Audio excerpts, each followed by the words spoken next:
the more you learn, the more you realize how clueless you actually are. This is known as the Dunning-Kruger effect. It showcases that more often people who are less capable or less knowledgeable, they think that they are the most qualified to do a certain task.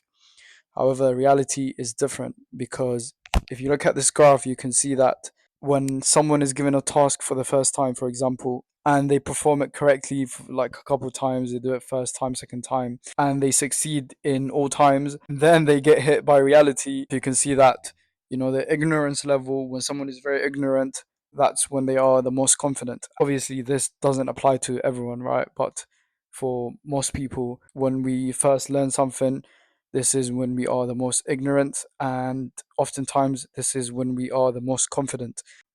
And then your confidence dips when you realize how clueless you are, and then your confidence starts to increase again slowly until you hit the expert level.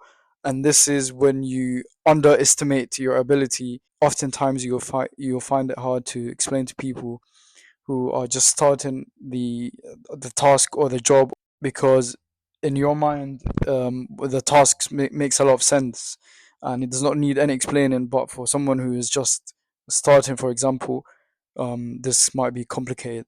So it's very important, if you are a newbie, for example, just starting a new task, or you are someone new to a job, to learn everything first and don't overestimate your ability.